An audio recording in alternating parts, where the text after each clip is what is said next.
Bonjour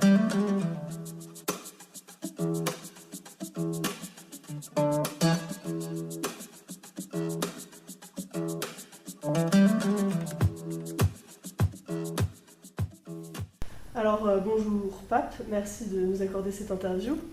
Alors, on va commencer par une première question. Quand et comment avez-vous commencé le basket? Alors le basket, je l'ai commencé presque au berceau, je dirais, parce que mes parents étaient coachs. Ma sœur a joué au basket aussi, donc je pourrais presque dire que je suis né dans une salle de basket. Ok, et vous avez toujours fait du basket ou vous avez testé d'autres sports à côté? Non, j'en ai fait d'autres. Je revenais toujours au basket, mais j'ai fait plein d'autres sports. J'ai fait du vélo, de l'athlétisme, du foot. Non, j'ai touché un peu à tout. Je pense que c'est important quand on est jeune de toucher à tout, malgré le fait que je revenais toujours au basket parce que je pense que c'était mon sport de cœur. D'accord, et quel était votre plus grand rêve lorsque vous avez commencé le basket? Mon plus grand rêve, c'était forcément d'aller en NBA. Moi je regardais des vidéos forcément de Michael Jordan à cette époque-là. Donc ouais, c'était de pouvoir jouer un jour dans cette ligue. Et à partir de quand vous avez vraiment songé à une carrière dans le basket? Je dirais au centre de formation au Havre, vers l'âge de 16-17 ans. À ce moment-là, j'avais encore mes études et je commençais à toucher un petit peu au milieu professionnel. Donc à partir de là, j'ai eu mon bac et puis à ce moment-là, j'ai fait le choix de me mettre à fond dans le basket. D'accord, donc comme vous l'avez dit, en 2004, alors que vous avez 16 ans, vous intégrez l'effectif de Christian Monchon au Havre. En 2007, vous devenez champion de France et c'est aussi l'année durant laquelle vous effectuez vos premières minutes de Pro A. Qu'est-ce qui vous a le plus impressionné lors de ce match lorsque vous êtes entré sur le terrain? Euh, Est-ce que on a forcément une appréhension. Après, à cet âge-là, on ne sait jamais si on fait le banc, on ne sait jamais trop si on va jouer le match ou pas. À partir du moment où je suis rentré sur le terrain, j'ai essayé de me concentrer, on va dire, sur ce que je faisais de bien à l'entraînement avec les pros et sans trop réfléchir au contexte. Et je pense que c'est plus après, une fois que le match est terminé, qu'on apprécie le moment. Et est-ce qu'il y a une grande marche justement entre les espoirs et les pros? Ouais, elle est importante. Elle est importante et je pense qu'on se rend pas forcément bien compte quand on est jeune. On aspire à devenir pro, on a toujours l'impression que ça va le faire et c'est pas si évident que ça. Donc c'est beaucoup d'abnégation, beaucoup de travail, de sérieux et puis avec un peu de chance, on y arrive. Donc ensuite, vous vous engagez avec le Havre en 2009, où vous lancez votre carrière pro avant d'être drafté en juin 2010. Est-ce que c'était une surprise pour vous? Une surprise, oui et non, parce que je ne m'étais pas préparé comme beaucoup de jeunes peuvent l'être aujourd'hui. Moi, le dernier que j'ai vu, c'était Franck Ntilikina. Je dirais pas qu'il savait qu'il allait drafter, mais c'était plutôt bien parti pour lui. Et c'est vrai que moi, j'étais pas du tout dans cette dynamique-là. J'ai fait des tests en NBA. Pour moi, c'était vraiment une découverte et j'y allais vraiment pour voir comment c'était, plus que dans l'optique d'être forcément drafté. Et c'est vrai que ça s'est très bien passé là-bas et j'ai eu la chance d'être drafté par la suite. Justement, on en vient. Donc la préparation avec les Atlanta Hawks était vraiment convaincante. Mais suite à une blessure au dos, vous jouez finalement en NBDLA chez les Utah Flash. Comment avez-vous vécu cette transition? Était-ce une frustration pour vous ou pas? Frustration, oui et non, parce que j'avais envie dès le départ d'avoir ma chance et on va dire de pouvoir faire le training camp, on va dire la pré-saison avec tout le monde et avoir mes chances. Et c'est vrai que cette blessure m'a ralenti. Après, ça faisait partie, on va dire, du processus. Il fallait forcément avoir un peu de temps de jeu et donc repasser par la D-League pour pouvoir retrouver du rythme et avoir des minutes avec l'équipe NBA. Donc, vous êtes de retour en NBA pour les playoffs. Malheureusement, vous n'êtes pas retenu pour la saison suivante et rentré en France. Donc pour vous, quels ont été les apports de ce passage en NBA? C'est au-delà du rêve que je réalisais, c'était beaucoup de confiance en moi et puis aussi une méthode de travail. C'est vrai qu'aux États-Unis, et notamment en NBA, c'est une autre manière de travailler et c'est beaucoup plus intense. Donc j'ai eu la chance de le vivre au début de ma carrière. Et c'est quelque chose que j'utilise encore et que j'ai utilisé tout au long de ma carrière. C'était une méthode. Avez-vous nourri des regrets lors de votre retour en France? Je dirais forcément un petit peu, parce qu'à cet âge-là, je touchais à mon rêve, donc j'avais forcément envie de faire ma carrière là-bas. Mais voilà, les choses, c'est un apprentissage de la vie aussi. Les choses ne se passent pas forcément comme on le veut toujours. Et il faut savoir faire avec et il faut savoir aussi se relever et continuer à avancer. Et aujourd'hui, du coup, vous diriez que vous en gardez un bon souvenir de cette expérience? Ouais, un très bon souvenir parce que mine de rien, ça a été assez rapide, mais j'ai quand même pas mal appris et puis ça m'a fait pas mal grandir aussi, donc ça m'a servi tout au long de ma carrière. Et aujourd'hui, si on vous proposait de retourner en NBA, est-ce que vous accepteriez? C'est différent, forcément, c'est un rêve, donc si on me le proposait aujourd'hui, oui, forcément, j'irais. Maintenant, j'ai fait ma vie ici, j'ai ma vie de famille, je suis bien installé. Donc il y a, on va dire, d'autres paramètres à prendre en compte aujourd'hui qu'il n'y avait pas il y a une dizaine d'années. Donc ensuite, de retour en France suite à cette expérience, vous intégrez l'effectif de Christian Monchot à Gravelines, un coach que vous avez déjà connu au Havre lors de vos débuts. Vous faites alors un très bon début de saison. Est-ce que vous pensez que le coach a eu justement une importance? Ouais, c'est clair. Christian, moi, c'est le coach qui m'a formé en tant que professionnel. Donc c'est quelqu'un que j'estime beaucoup et avec qui je me suis super bien entendu.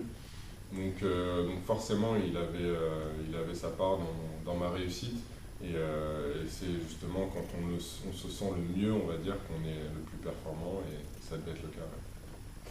Donc l'année suivante, vous choisissez de partir au Mans pour occuper un poste de titulaire. En 2014, avec le Mans, vous remportez la Coupe de France à la Leaders Cup. Puis vous décidez finalement de retourner auprès de Christian Monchot à Gravelines. Vous faites un début de saison épatant et vous semblez être en totale confiance dans cet effectif. Est-ce que vous l'avez ressenti justement comme ça? Ouais, c'est des gars avec qui j'ai encore le contact aujourd'hui. Donc c'est vrai que c'est important de se sentir bien dans un collectif. Et ça peut créer des dynamiques. Là, pour le coup, c'était le cas à Gravelines. Je me sentais hyper bien dans le collectif, avec les mecs, et ça se ressentait sur le terrain. Donc oui, c'était une de mes bonnes années, on va dire. Donc ensuite, vous intégrez le collectif de Strasbourg en 2016. Dans quel objectif intégrez-vous cette équipe? À la base, c'était essayer de justement essayer d'aller chercher des titres parce que pour moi, le but d'un sportif et d'un compétiteur, c'est d'engranger le plus de titres possible. Et c'est vrai que Strasbourg, c'était, on va dire, l'équipe la mieux placée parce que c'était l'équipe qui avait le plus touché de finale, on va dire, sans forcément atteindre le titre. Donc c'était voilà, le club qui se donnait les moyens d'y parvenir et ça correspondait un peu aussi à mon objectif de carrière. Donc c'est vrai que voilà, c'était vraiment dans cet objectif-là. Après 2 saisons justement avec Strasbourg, vous rejoignez Cholet. Pourquoi avoir choisi Cholet? Parce que j'ai eu, on va dire, la confiance du coach.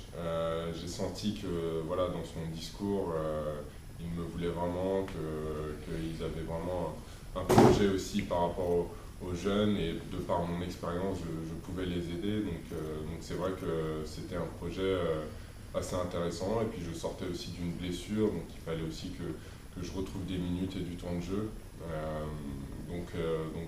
Voilà, le projet m'a plutôt plu. Et que pensez-vous apporter aujourd'hui au collectif choletais?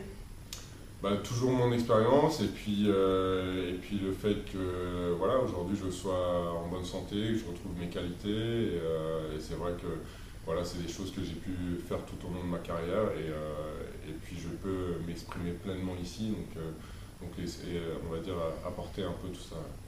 Donc pour vous, quels sont vos points forts et vos points faibles dans le jeu? Je dirais mes points forts, c'est ma percussion, mon agressivité, des deux côtés du terrain d'ailleurs. Et puis on va dire mes points faibles. Écoutez, je dirais que forcément avec l'âge, on est moins athlétique, un peu moins physique. Mais gagne en expérience, donc on compense. Et pour vous, quelles sont les qualités essentielles pour un joueur comme vous évoluant au poste d'arrière ou d'ailier? Je dirais l'agressivité, parce que souvent à ces postes-là, on a besoin de percussion, on a besoin de création de jeu, et ça fait partie, on va dire, de mon jeu, donc je correspond bien. Donc comme vous nous l'avez dit, la formation du joueur, c'est quelque chose d'important pour vous. Et justement, qu'est-ce que ça représente pour vous d'avoir été désigné parrain de ce Cholet Mondial Basketball? On va dire c'est dans la continuité de ma signature à Cholet. C'est vrai que je commence à avoir un peu d'expérience, donc pouvoir transmettre, pouvoir être là pour les jeunes. Moi, je sais que étant plus jeune, c'était toujours un kiff, entre guillemets, de pouvoir rencontrer des joueurs professionnels et puis de s'inspirer un peu de leur parcours. Donc si je peux transmettre à mon tour, c'est un plaisir. Et est-ce que le mondial pour vous, c'est un tournoi auquel vous auriez aimé participer? Ouais, j'aurais aimé. C'est un tournoi qui est hyper relevé, qui est de plus en plus réputé. Il y a de grosses équipes européennes et même mondiales qui viennent. Donc forcément, à cet âge-là, on a envie de se confronter aux meilleurs de sa catégorie. Donc oui, forcément, j'aurais aimé y participer.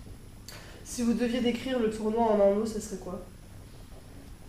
Relevé. De plus en plus relevé. Et est-ce que vous auriez un conseil à donner à tous les joueurs qui vont participer au tournoi? Je dirais que le meilleur conseil, c'est d'essayer de ne pas vouloir être le meilleur individuellement, mais de briller en équipe dans ce genre de tournoi, parce que, comme je le disais, c'est des tournois qui sont assez relevés, donc on cherche les collectifs les plus denses. Et est-ce que vous avez un petit mot pour motiver les spectateurs à venir au tournoi?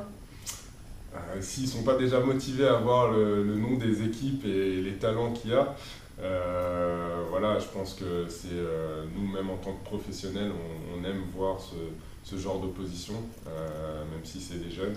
Donc on va tout faire pour y passer, pour les voir évoluer. Et puis on voit souvent les talents de demain, donc c'est toujours intéressant d'y venir. Bon, merci beaucoup pour cette interview. De rien. Et puis, bonne fin de saison. Merci à vous. Merci.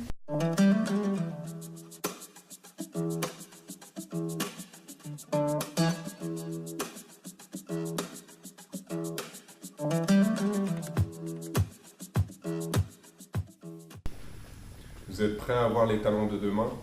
Venez nombreux au tournoi et venez les encourager.